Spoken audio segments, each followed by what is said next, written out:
Hare Krishna, my friends. All glories to Ayendra Prabhu, all glories to Srila Prabhupada. All glories to Bhaktisiddhanta Saraswati Thakur, and to all the previous acharyas, back to Lord Brahma and Lord Sri Krishna. So, this is Cleaning Up House Phase 2.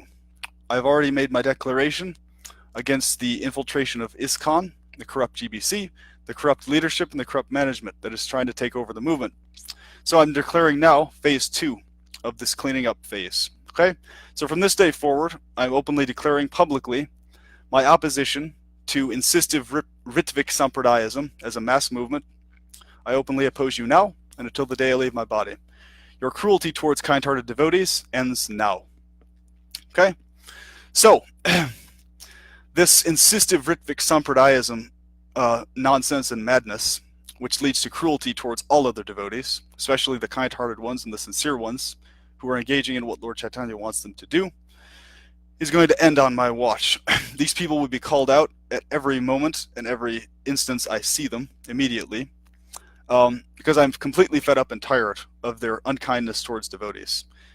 These people are an unnecessary hindrance to Lord Chaitanya's movement, and they will be swept aside. Their philosophy will be swept aside, and their ideologies will be swept aside.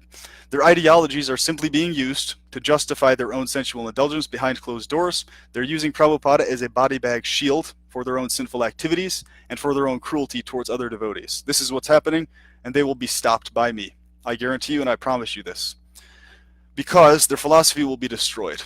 And their philosophy will be destroyed by our, together, daily engagement in Harinama Sankirtana. So by default, they will be swept aside. And secondarily, philosophically, they will be defeated, soundly, and in public forums. Okay? Not only put them in check, actually, we will eliminate their philosophy from existing as a mass movement.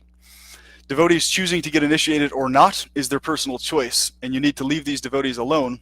I'm telling you this to these Ritvik Sampradayist people. And anyone who's interfering with another devotee's choice regarding initiation, you need to leave them alone. Stay away from them. Stop bothering them. Their initiation choices are their own. It is private between them and who they decide to get initiated with, or if they do not decide to do so, it is a private affair. It is an eternally private affair, and it is no one else's business what another devotee does in terms of their choices of initiation. It is no one else's business. Okay? So, you're trying to poke your noses into other devotees' business. You Ritvik Sampradayist promoters who are doing this, you will be called out for doing this. And I won't let it fly anymore. I'm tired of it. Okay? Absolutely tired of it. Sick of it. So, I've gotten nothing. I have absolutely received nothing from these people except for unkindness continually. My entire devotional life coming from them. I have not received upliftment from these people, and I have not received encouragement or positivity. I have only received unkindness, and I've seen unkindness shown to my friends and those devotees who factually I know are sincere and very kind-hearted. Okay? Simply because they don't agree to get formally initiated by Prabhupada because they don't feel comfortable with it in their hearts or minds. Okay? And that is an educated personal choice. It is okay that they don't feel comfortable with this. I don't feel comfortable with it either. All right? And that's my choice. My choice is to not formally get initiated right now. And I may never formally get initiated. That is my choice. And all devotees must be left alone regarding their choices in this regards. All devotees need to be left alone on this topic. Okay? Yes, and they also want to suppress Kshatriyas. So, I've declared my opposition to this now. So anyone who's watching this video, anyone who wants to continue associating with, if you continue associating with them, that's your choice. However, if you are actually a person who adheres to this insistive Ritvik Sampradayism philosophy, do not contact me anymore. Don't talk to me again because I openly will oppose you continually. Okay? The second I see what you're trying to promote, this idea that Prabhupada is the only Diksha Guru for the next 10,000 years, period, as if you have some lockdown or monopoly on who's allowed to get initiated by who, or who's allowed to choose how they do this, is absolutely insane, okay? You do not have a monopoly on who gets initiated and who has a relationship with a particular spiritual teacher. That's not your business, okay?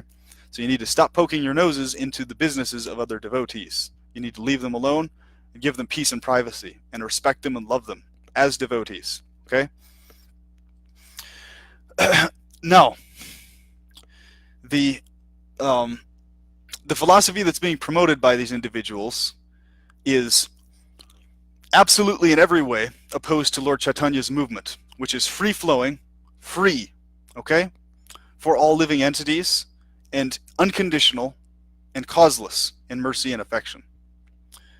Anyone who tries to claim otherwise, or tries to box other devotees into some initiation specifics program, is illegitimate, bogus, demonic, and they are infiltrators. Okay? They will be stopped, and they will be swept aside by default. They do not support the daily engagement in Harinama Sankirtana, number one. They also do not support the actual truth of Radha and Krishna's mercy being factually causeless. They try to impose all these conditions on this mercy being receivable. And I'm not going to put up with this anymore. No more. I'm done. I am absolutely fed up with these people's cruelty. Absolutely fed up with it. Okay? All I ever see from these people, all I ever see from them is sarcasm, scoffing, sidelining, lack of appreciation, accusing, criticizing, focusing on the negative, not engaging in Harinama Sankirtana. On and on and on. Just constant negativity from these individuals. And this is a symptom of individuals not wanting to engage in the process for this age, to please Lord Chaitanya Mahaprabhu and to please the other devotees and to serve other living entities. It is a symptom of a living entity wanting to hide in a corner and use books and use chanting and use japamala and use the four eggs as a shield, body bag shield, for what you're really doing. What you're really doing is you're masturbating, you're jacking off, you're having sex with your wives or girlfriends. This is what you're indulging in, and this is what you're meditating on in your minds and hearts. And this is why you don't engage in daily Harinama Sankirtana. This is why you criticize devotees. This is why you fixate on initiation specifics. This is why you treat people cruelly. This is why you're negative. This is why you do not achieve what you want to achieve in devotional service, because you treat devotees like garbage. That's why. Okay? When you treat other devotees like garbage, you will not advance into pure devotional service. You will not help the world, and you will not actually help yourself in any way, shape, or form. You will descend to the Asuric species. You will continue on blaspheming the devotees in your next life, and you will continue on in this abominable behavior and activity because you did not understand and you did not appreciate who was a pure devotee, who was a sincere devotee, who was a loving devotee, and who was actually on your side, who cared about you. You did not recognize them. You used Prabhupada as a body bag shield for your sins. You used the previous acharyas in the same way. You used them like puppet dummies for your own sense gratification behind closed doors, which you won't admit to the public. And you won't admit it to the public because you know it's true, and you know you're full of filth in your consciousness and your hearts. And you know it's true. And that's why you won't admit it. So you use Prabhupada as a shield to hide this garbage. Okay? This is what's happening among this Ritvik Sampradayist insanity. Okay? So, I'm telling everyone who adheres to this bogus philosophy right now, you can all worldwide, if you're a Ritvik Sampradayist adherent, you can consider me your target, okay? You can consider me your complete, open, public, main opponent to your philosophy. You can direct all your hatred and filth and anger and fury directly at me. I give you my permission to do this, okay? Because I'm calling you all out for being bogus and fake and illegitimate, okay? You're worse off than the materialists in so many ways. You're worse off than those who are completely engaged in hedonism in so many ways. Because you, unlike them, are treating devotees specifically with cruelty that even the materialists do not treat devotees with. Okay? Hare Krishna, Ishvara Najani. Thank you for joining us tonight. So, now, we're only 8 minutes into the video, and I'm going to continue on now. Now, what I want to say next is going to be very, very important. So please, my friends, please listen to this. Please understand this. If the devotees you are talking to, if they themselves are not directly encouraging you in what enthuses you in your devotional service, what uplifts you on a daily basis, and what gives you enlivening, and if they are not actually treating you with love and affection from the bottom of their hearts, genuinely, they are not to be associated with, because they are interferences to your devotional enthusiasm on a daily basis. Real devotees will love you. They will treat you with affection, and they will treat you with kindness. Okay? If they are not this, if they are bogus, they will not treat you like this. They will base everything regarding your devotional service on how much you adhere to their initiation specifics and how much they insist on these specifics in terms of you engaging them in your life. And to proportionate to that degree, they will show you kindness and affection and love. Okay? It's completely conditional. It is not unconditional. It is not devotional. They're trying to create a personality cultism movement, and it won't work, and it hasn't worked, but it has slowed so many devotees down because they waste time with these people. They waste time in these discussions of initiation specifics, and they get sidetracked. They're as bad as the infiltrated ISKCON, and worse in many ways, actually. We all know ISKCON has been infiltrated and is full of Illuminati filth from top to bottom, inside and out, in terms of all the leadership positions, all the business individuals involved. And the Ritvik Sampradayists are just as bad or worse in many ways. Okay? Just as bad. So they're not actually followers of Prabhupada. They don't actually appreciate Prabhupada. They don't. Because if they did, they would actually treat other devotees properly. Okay? And they wouldn't fixate on initiation specifics. If they actually cared about Prabhupada and Lord Chaitanya, and if they actually could recognize pure devotees. Okay? These people, as a mass, do not recognize the purity level of Ayendra Prabhu. Okay? Some may on an individual level. And among those who do choose to follow the Ritvik initiation process in their own lives, that is fine if they make it as a personal choice, as long as they leave everyone else alone regarding their choices. Okay? As soon as someone starts insisting on others that Prabhupada is the only possible Diksha Guru for the next 10,000 years, you can immediately know that these people are bogus when they start claiming this thing. Okay? Taking initiation from Prabhupada directly is your personal choice. That's fine. Ritvik Sampradayism, if done that way, as a personal private affair, is legitimate and totally fine. Okay? Totally fine. But what is bogus is insistive Ritvik Sampradayism, where they do this themselves and then they insist and push that Prabhupada only is the only initiating guru, and if you do anything else, they claim you're deviant or bogus and this and that. No, that is not correct. Because, first off, Harinama Sankirtana alone, without initiation, is enough to take one back to Goloka Vrindavana. This is confirmed all over the place in Chaitanya Charitamrita and in two specific key verses. Okay? Now, the Chaitanya Charitamrita verse, chapter 15, verse 108, specifies one does not need to undergo the process of initiation or the other purificatory processes. One only needs to chant the holy name with his lips. By doing so, even a chandala can be delivered. End of story. Period. Okay? So if a devotee chooses not to get initiated, they're totally fine doing that and making that choice. Lord Chaitanya authorizes that choice and that decision. So anyone who claims and insists that Prabhupada is the only way to go about this is illegitimate. That verse destroys that idea. And then Lord Chaitanya specifies, chanting the holy names of the Lord alone is the only way, the only way, the only way. Not initiation specifics. No, it's the chanting of the holy names of the Lord that's the only way. Okay? It's about the individual and their direct connection with Radha and Krishna and their direct connection with Prabhupada, Lord Chaitanya, the previous acharyas. That's what it's about. Okay? It's not about any institutionalized setup at all. Okay? So they're trying to just create another type of institutionalized setup. And this is the problem. These institutional setups need to end altogether. No more of this institutional anything, ever. It's about your direct connection with Radha and Krishna. And don't let anyone ever tell you different. Okay? Don't let anyone tell you different than this.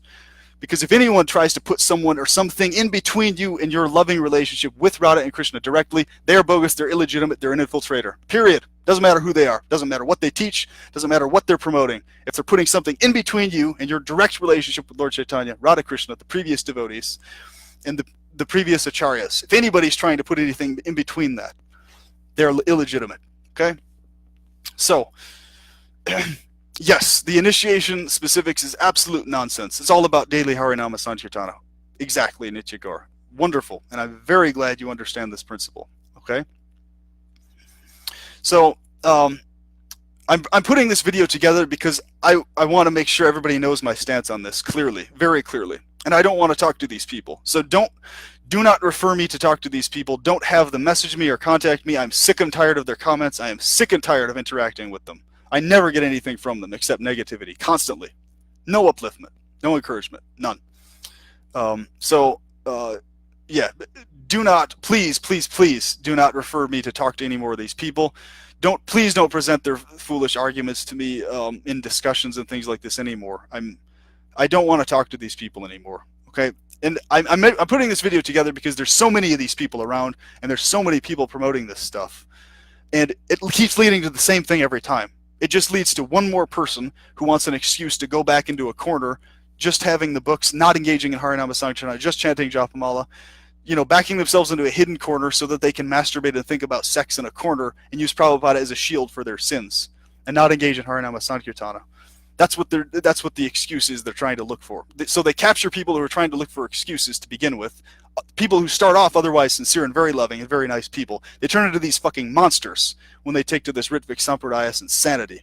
So I openly declare war philosophically against this Bangalore insanity that this guy is running out here at his temple in the location. Okay, because there's so many things he imposes on people that are completely hypocritical, requiring people to chant, a certain number of rounds when they go up the stairs. So many things, and trying to pass this off as actually devotion. There's so many things. I'm not even going to go into details there because I'm not interested in criticizing. Radha and Krishna are pleased with every devotee's activities, yes, even if they adhere to these bogus philosophies. However, if you're treating other devotees cruelly, you have not understood the process. No, it has not been understood. Because you can't treat the public properly or anyone properly if you don't even treat devotees properly. Okay, period. Yeah, it is. It really is all based on that Israeli stuff, the Zionistic stuff, and it's all connected. So what we are doing together is worldwide where we're functioning. All of us are functioning independent of all these institutions. Okay, all of them. Okay, if anyone anywhere tries to establish an institution over our heads like this ever again, we will sweep them aside out of our faces immediately, because it's about the direct individual connection. Always it's about this. Okay, it's about your infinite uniqueness. That's what it's about. Okay, your shining infinite uniqueness. And do not let this beautiful thing and this beautiful truth ever be squashed or hindered by anyone else. Okay, this truth is very uplifting.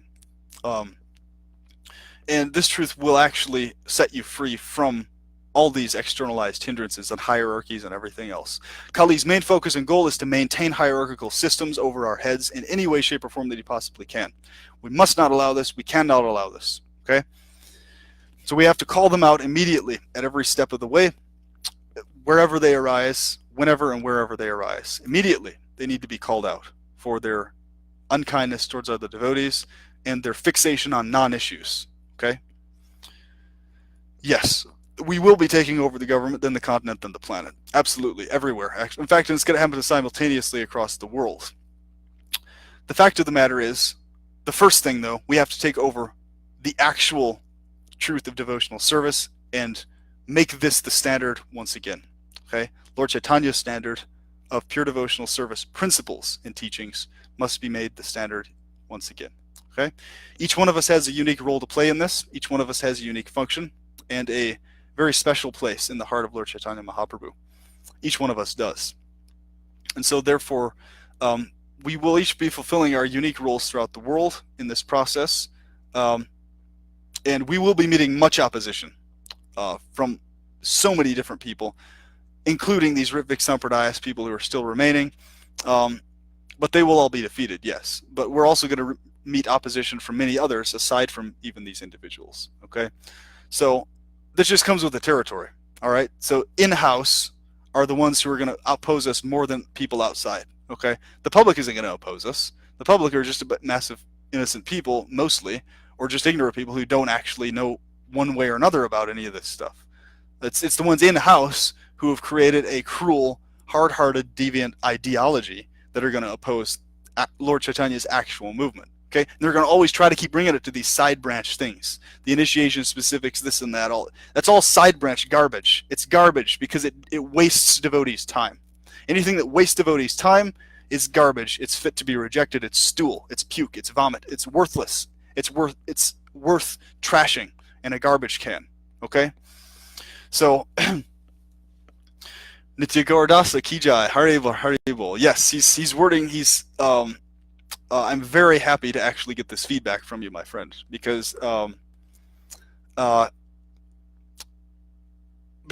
want to explain to devotees, please please understand this very well. I want you to really understand this principle. Why this Ritvik Sampradayism and this insistive version of it is so toxic and so poisonous, okay? Because it specifically captures and focuses as its victims to capture otherwise sincere devotees, okay? Who genuinely do want to serve Prabhupada and show him love and affection and treat other devotees with kindness. That's how they usually start off, okay? But then some trauma happens, some experience happens, and then these insistive Ritvik Sampradayists, they come in and they prey on those individuals. Okay, let's bring you into our fold. What they do is they prey on the consciousness, trying to find excuses why the consciousness needs to focus on negative things, okay? So they basically will encourage and cater to that. They'll say, oh yes, your focus on these negative things is correct and accurate. Yeah, it's justified, and this is actually the real reason why. Basically, it's very subversive. And the thing is, oh, just take direct initiative from Prabhupada, everything will be taken care of, right? Basically, and what they end up doing is trapping these individuals with a mindset that, oh, if I just chant Japamala every day, and if I just chant the 4 regulative principles, whatever else I do doesn't really matter, as long as I'm just following Srila Prabhupada in these things, then everything else is pretty much a side branch topic. That's how they start thinking. And what that translates to is immediately they start criticizing any other devotee who doesn't actually agree with that or go along with it. Immediately they start doing this. I've seen devotees go from being really nice people, like really kind individuals, to very bitter, nasty people when they get very quickly when they get association with it. And you will see this. So please pay attention, my friends. Pay attention to how these people behave, what they say, what they focus their time on, how they fixate. Pay attention to their behavior with other devotees. Okay? Pay attention to this. Don't brush it aside and don't ignore it. Do not think that it's because they're adhering to something that's legitimate or accurate. Because if they were doing so, they would be treating other devotees with kindness and affection, okay, and not insisting on these things. All right, the insistence itself on things that aren't the Yuga Dharma is in and of itself the symptom of people not thinking correctly and not actually practicing correctly. Okay, that is the symptom, is that they sideline the actual Yuga Dharma. Okay, yes, the famous people, I normally don't like calling out specific names because people can change, their free will can change, okay? I've spoken against up to this point from what I had seen, I had spoken against the leadership in Bangalore, what they were imposing on people in terms of specifically, I saw in a video where this really infuriated me because this is a double standard that must not be imposed. And then later I saw that business activities were starting to be promoted instead of devotional activities. Okay, so first off, there was an imposition made that the leader of Bangalore described a few years ago in a video, that the individuals coming into the temple were required to chant an entire round of Japamala while going up the stairs. So every step they would have to chant a holy name. Now, chanting the holy name is wonderful, but it must be voluntary and spontaneous. Okay, by encouragement. You can never impose this as a thing somebody has to do in order to come into the temple if the pujaris are not also required to do it, and also the temple president himself, if he's not also required to do this every single morning and every single time they enter the temple. If you're imposing it on the public and not on yourself, that's hypocrisy. Okay, and it will lead to mode of passion activities, which will lead to business activities, which will lead to distributing food to people for schools that isn't specifically prasadam, but specifically on the focus of actually distributing food for the sake of distributing food, okay, and not specifically doing it as a devotional activity. All these, and then one thing will lead to another, so on and so forth. So I've called this out. He never responded to me. I mentioned this. He may have not even ever seen my message regarding this. Irregardless of that, what I'm saying is, individually people can change, and I see in him that there are very deeply sincere things. He is very pleasing to Radha and Krishna in things he has done, yes. So it's not a criticism of the individual as a whole, it's a criticism of that specific philosophical insistence. That's what the focus is on. It's not the individual himself, okay, because they're very dear to me also, dear to Radha and Krishna. All these individuals are very dear to me, and they should be all dear to us as devotees. However, we do not agree, and we will call out their false philosophical insistence. Yes, okay? Right, mundane welfare. That type of hypocritical stuff leads to mundane welfare activities more and more and more, and you'll see it increase in people who start to impose these artificial things on others that they don't practice themselves, okay, or require for themselves. So now we're 24, 25 minutes in, and because up to this point, I had basically just been, and I still do this, I still make the point to see the best in people, but up to this point, I'd continued to allow people who I knew were insistive Ritvik Sampradayists to still talk to me, to still interact with me, but it always ends up being the same toxic ending every time, where they end up becoming very cruel, very scoffing, very sarcastic, very conclusion jumping, just, and then unkind to other devotees, unkind to Ayendra Prabhu, unkind to Sri Radha herself. And I cannot put up with these things. I cannot tolerate the criticism of Ayendra Prabhu, and the unkindness shown towards him from these people, or the unkindness shown towards Sri Radha. No more, you know? So, right and left, I keep running into these people. Like, right and left, all over the place, I keep running into these types of people, you know? And, so, I'm very thankful I finally just have made this very solid decision that I'm not going to waste time with these people anymore, or interact with them, or deal with them at all, period. You know, I accept the Ritvik initiation process as legitimate if it's kept private and they don't insist it on others as how they have to get initiated. Even if you encourage someone to get initiated that way, that's totally fine with me still. And it's totally fine. Ayendra Prabhu was totally fine with that also. But Ayendra Prabhu spoke against it as a mass-forced movement. That's what he spoke against. He spoke against the idea that Prabhupada is the only Acharya for the next 10,000 years, Diksha Guru for the next 10,000 years. That Ayendra Prabhu specifically spoke against this. And the ones who are in the insistive types of Ritviks, they don't consider Ayendra Prabhu a pure devotee because specifically he spoke against what they're doing. That's the only reason they don't recognize him as a pure devotee. They're like, oh, okay, in other ways he was sincere, but because he speaks against us, we don't recognize him as a pure devotee. Same thing that the corrupt GBC ISKCON stuff does. They sideline him the same way, okay? And the genuine Ritvik Sampradayists who actually follow the process but don't insist on it on others as the only way for the next 10,000 years, those individuals are oftentimes very kind individuals and can be very reasonable and understanding, okay? If they have the common sense understanding that the whole idea of Prabhupada only being the one, like a monopoly on the Diksha Guru process for the next 10,000 years, if they understand that that's not, that part of it isn't accurate, it's fine 100% if they choose that process. And none of us should have any issues with that at all if people choose to do that. We also need to leave them alone in terms of their initiation choices as well. But we speak against their insisting on it on others and trying to impose it on others. That's what we speak against only, okay? So please understand this principle. Please understand this point, okay? But what I have found is that wherever you see this stuff spreading, wherever you see this type of philosophical stuff spreading, you won't meet with kindness if you're a devotee who focuses on Harinama Sankirtana. Yes, Prabhupada is factually always in the center, whether you're a Ritvik Sampradayist or not. The fact is Prabhupada is always in the center.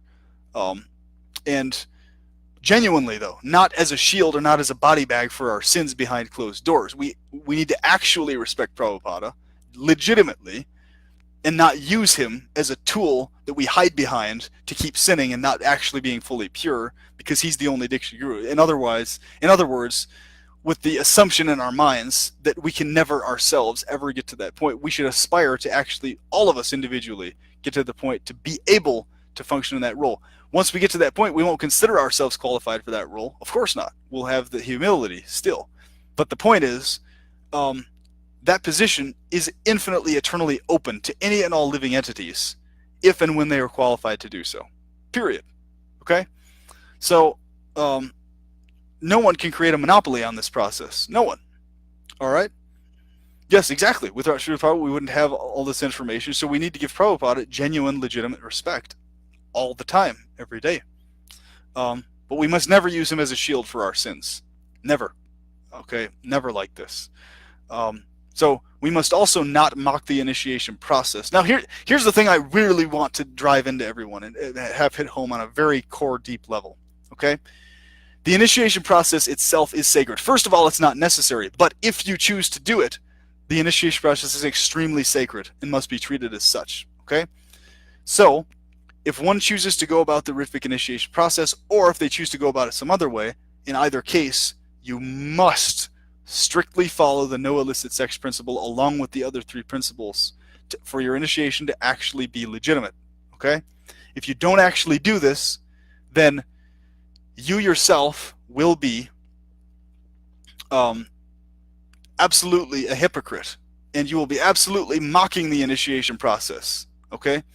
So what's happening amongst these insistive Ritvik Sampradayists, they're not strictly following the no illicit sex principle behind closed doors. They're not strictly following this principle, but they're still taking initiation, and they're still abusing the initiation process like this. So they're mocking the initiation process, and they're mocking Prabhupada by using him as a shield for the fact that they don't actually engage in no illicit sex behind closed doors. So their initiation is illegitimate because they're not actually strictly following. First of all, it's illegitimate in that case. And secondly, they're mocking the process by actually not strictly following, and also not openly admitting it as well. Okay? Both things are happening. So the whole thing is one huge, massive thing to just use Prabhupada for ulterior purposes and motives. That's the whole damn thing. Okay? It's set up like that with all these institutional ideologies and things. Okay? These setups in terms of protocols people have to go through and this and that. It will no longer be among us. It won't. Okay, it's not going to be around me where I'm at. I won't have anything to do with it. Period. And secondly, because it is completely diametrically opposed to actual daily enthusiastic Harinama Sankirtana due to being a bogus philosophy and a deviant ideology. I will not recognize that as anything to do with legitimate actual devotional service. I won't. Okay? Any devotional service that is there has to do with the degree that those individuals are enthusiastic in daily Harinama Sankirtana and actually giving love and affection to others, starting with devotees. Okay? First and foremost, period. That's where it starts. Okay? So, this right here, I'm 100% certain, is going to generate me tons of enemies throughout the world, and I'm totally happy and fine with that. I'd much rather be an open opponent to individuals instead of just having this back and forth, trying to agree, trying to get along. No, I'm not going to waste time with that anymore. I don't agree with these insistive Ritvik Sampradayists. I never will for the rest of my entire bodily lifetime. And for the rest of eternity, I won't ever agree with them or be on the same page with them. Okay? So I will continually oppose them in public forums and in the open. All the time. Okay?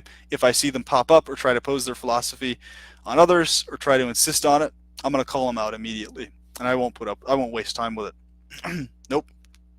And I encourage you all to do the same. Stop giving these people the time of day.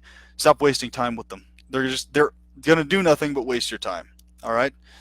And so you're mentioning Nitya Gauradasa. What happened to the Brahmin who cheesed Maharaja Parikshit? Was he exiled in Israel? That's why they call it a Brahmin. Well, there's actually some legitimacy to what you're saying right there. Actually, that region, there was a lot of things like that took place actually, regarding those types of things. Yes. So, you're specifically referring to in this case, the Brahmin who chastised Maharaja Parikshit. Yes, he was actually in the wrong for doing so because Maharaja Parikshit was a pure devotee. The pure devotee actually accepted the chastisement and the situation directly to himself, because devotees, they take their insults to themselves directly just fine, okay, but they don't take insults to the other pure devotees or to Sri Radha or to Sri Krishna. They don't tolerate that. So in the case of insistive Ritvik Sampradayists, I've specifically spoken against them being unkind and cruel to Ayendra Prabhu and to Sri Radha in their thoughts and words and actions. It's been unpleasant dealing with them in terms of how they treat me personally, yes, but that's not what causes me to, in and of itself, to completely break off contact with them. It's how they specifically treat other devotees with cruelty and how they specifically sideline Sri Radha. That's what I cannot stand, okay? And why I always will break off contact with them and not have anything to do with them, especially from this day forward, okay? Because this movement is going to go on. It's going to spread like wildfire, and I'm not going to let these people get in the way or stop us or me in any way, shape, or form. So the declaration has now been made. You guys all know about it. You guys know what my stance is on this. So, so yeah, basically, so from this day forward, don't recommend that I talk to any more of these people, because we're not going to get anywhere. They're going to disagree with me, and I'm going to disagree with them. That's all that's going to happen. Okay, because I'm going to preach daily Harinama Sankirtana, pure love for Sri Radha, and how Radha and Krishna's love and affection is causeless. They're going to teach something else. Okay, so our teachings are going to be clashing, and the actual fact of the matter is, they will not be loving and affectionate towards loving, sincere devotees who aren't of their foals. They won't be. We, however, together are and will always be. Okay? To all the legitimate, sincere devotees who treat the initiation process as sacred, as a private one-on-one affair, and as an affair that we must leave everyone else alone regarding in terms of their private choices. Okay? So we respect the initiation process very much so, and we don't take initiation unless we are first certain, able to strictly follow the no illicit sex principle 100%. Okay? No masturbation, no illicit sex, no sex with your wife, even during marriage, for any other reason than producing children. If you're not able to strictly follow the no illicit sex principle on all levels, then you must not formally take initiation, whether it's directly from Prabhupada or from someone else. You must not do it, because the initiation is sacred if you choose to do so. First of all, it's not necessary. So for most devotees, in most cases, we recommend do not formally take initiation. Focus on daily Harinama Sankirtana only and specifically in full surrender and desperation, and that alone will get you back to Godhead, with or without the initiation process. That is a side branched issue. That is secondary, okay? But still important if you choose to do so. So if you choose to do so, treat it very sacredly, and don't use Prabhupada as your body bag for your sins, okay? We're not going to put up with Prabhupada being abused and used like that, okay? So among us, if people get formally initiated, we're going to know for a fact these individuals are going to be solid 100% on no illicit sex all the way.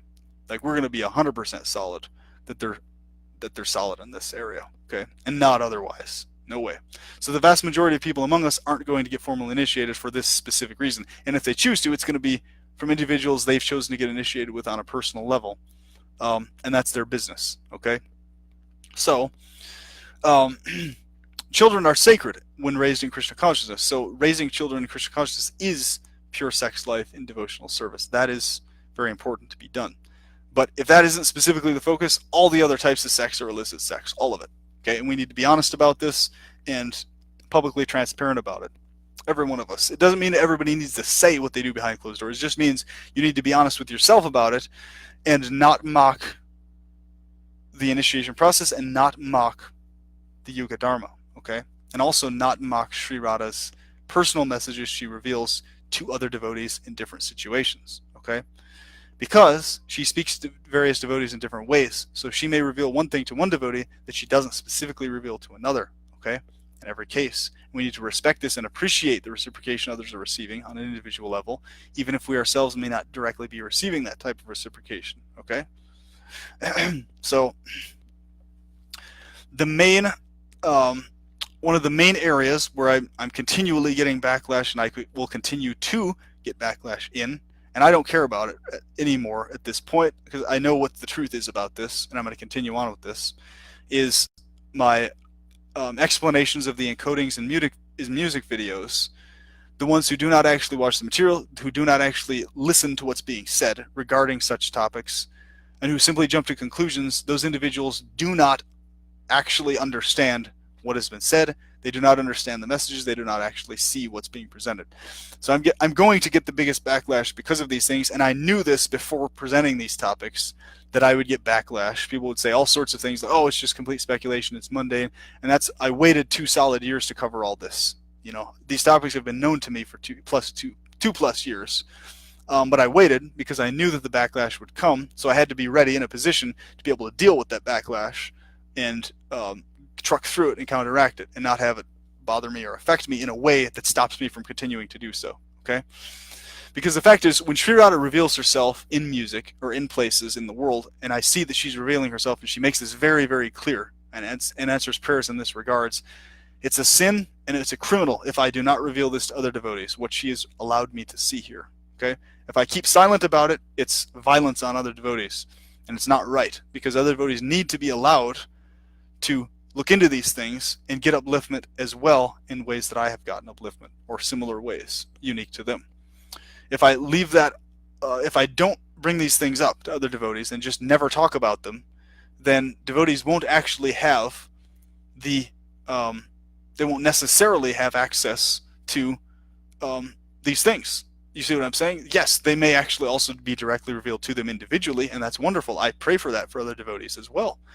But when something is revealed to me, I will relay it to other devotees, and I don't care what people think about it or what their opinions are about it, because when something is legitimate and true, I know it's legitimate and true. Okay, and nobody can change my mind or tell me any different. It doesn't matter who it is that's saying otherwise. Okay, so the result in my life has been, from these encoded messages and from these things, I have been uplifted in daily Harinama Sankirtana from these myself directly. So I've seen the effect actually of these things. Whereas before I was never actually uplifted in this way. But it's because Sri Radha actually went so far and did these things and made the point to show herself in these ways that I was actually uplifted the way I was. Okay? So the proof of the pudding is in the eating. So the proof is in the result.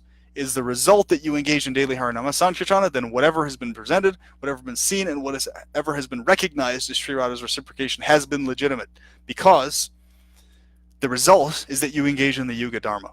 And you only engage in the Yuga Dharma with enthusiasm when the perception and the interaction that you have had has been legitimate, genuine. If it hasn't been legitimate or genuine, the enthusiasm will not be there. Okay? There will always be excuses made in the mind to do anything else other than engage in the Yuga Dharma, as long as the reciprocation is not experienced in a way that uplifts the individual.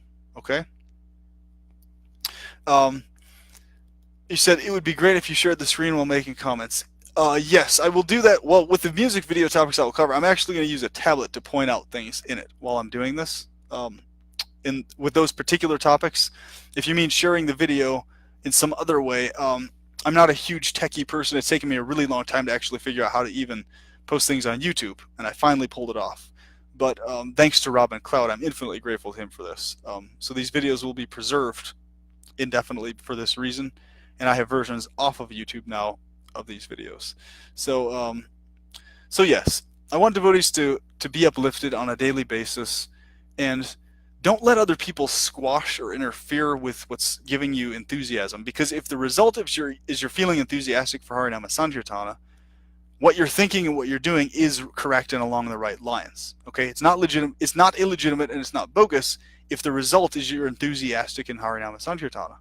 Okay, and if you're enthusiastic in celibacy and enthusiastic to follow the regs and chant more Japamala and read more, that's the result. Your meditations are correct. Okay, very simple. If the result is that you're inclined more towards focusing on criticizing people on a personal level, okay, aside from principles and concepts and ideologies that you're speaking against. So speaking against ideologies that's not correct, that's not criticizing individuals, that's criticizing wrong ideologies, which is not criticizing individual people. So criticizing an ideology, which infects people on an individual level, is a very good thing. Devotees must speak out against these things. So don't think you're committing an offense by speaking out against a bogus philosophy the devotees are adhering to, because you're in your heart and mind not actually feeling any ill intent towards them individually at all. You're actually feeling love and affection for them, and you wish them to be uplifted. But you're seeing that they're not being uplifted due to what they're bogging themselves down with unnecessarily. Okay? And that is what you want uplifted from them. And the thing is, all Krishna devotees, at every moment, we must be ready to accept them back with open arms and love and affection.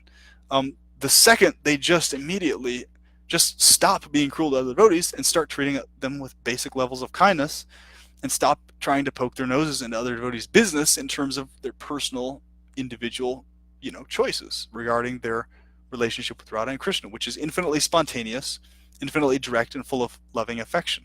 Okay? And it's a private affair. And appreciating the private affair that other living entities have with Radha and Krishna is the essence of devotional service. When we're more happy that other living entities are receiving direct reciprocation from Radha and Krishna, more so than when we get it ourselves. Okay? So, all right. So I'm going to wrap up this topic now. And I just wanted to cover this tonight. Just get it out there. I need to get it off my chest so I can just move forward and move on in my devotional life, completely free from these types of individuals who are making these choices for good for the rest of my devotional life. And I encourage you to do the same. The sooner you start calling these individuals out on these false philosophies, and the sooner you actually make decisions in terms of who you associate with that uplifts you, the quicker you will actually feel happy and alive in your devotional service and enthusiastic to engage in the daily Yuga Dharma.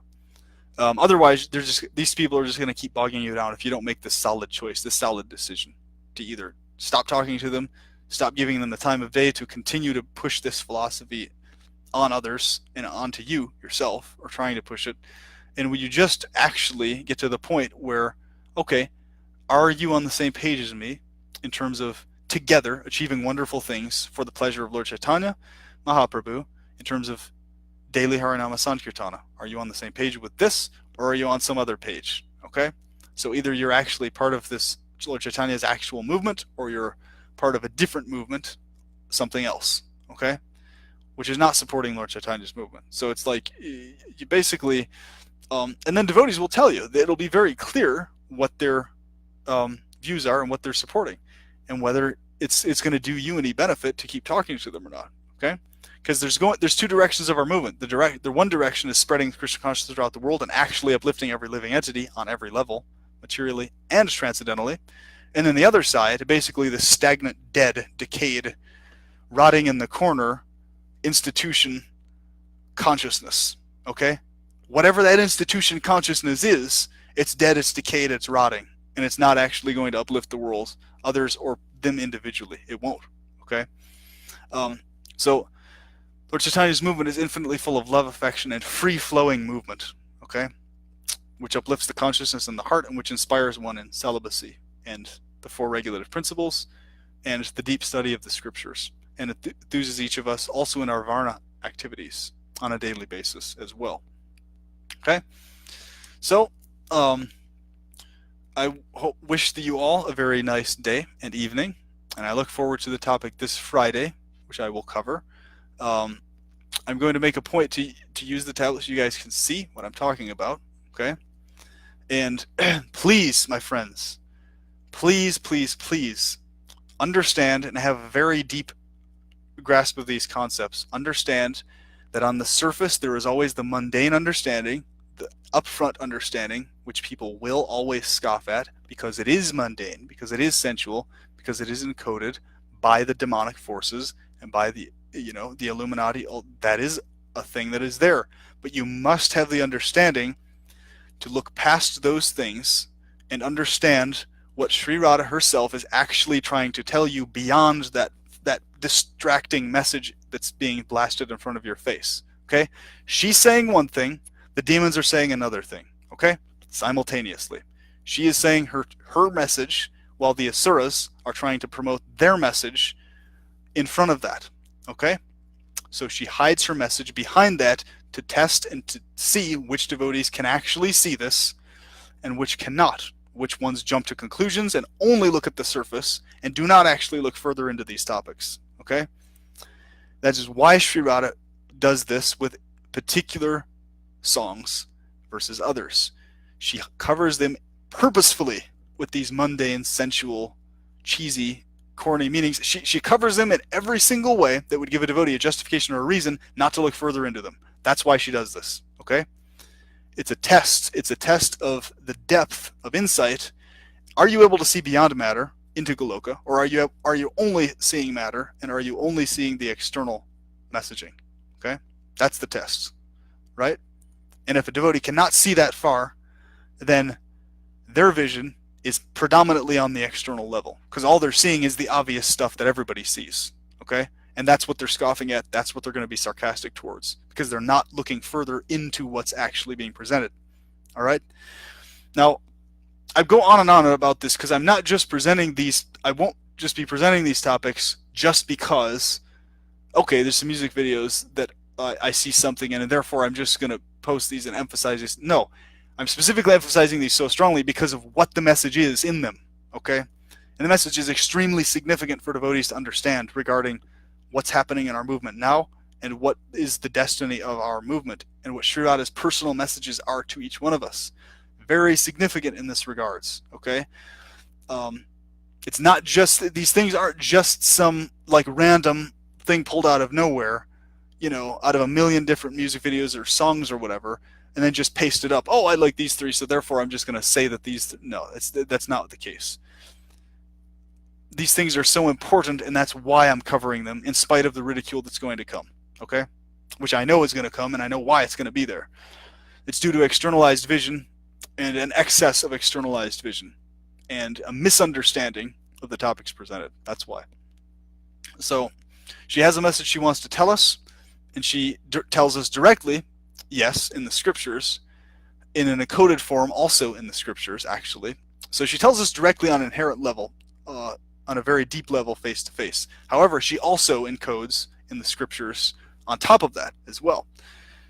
So we have to be receptive, and we have to pay attention as devotees to what she is trying to tell us, to what Radha and Krishna are trying to tell us. We have to be receptive to this on a level beyond what everybody else can see or is recognizing. Okay? So pay attention to what the actual message is that Sri Radha and Krishna and Lord Chaitanya are trying to tell us visually and in ways that are covered over by a seeming external mundane presentation. Okay? Pay attention to what they're actually trying to tell you, all right? Because it's significant for your devotional life.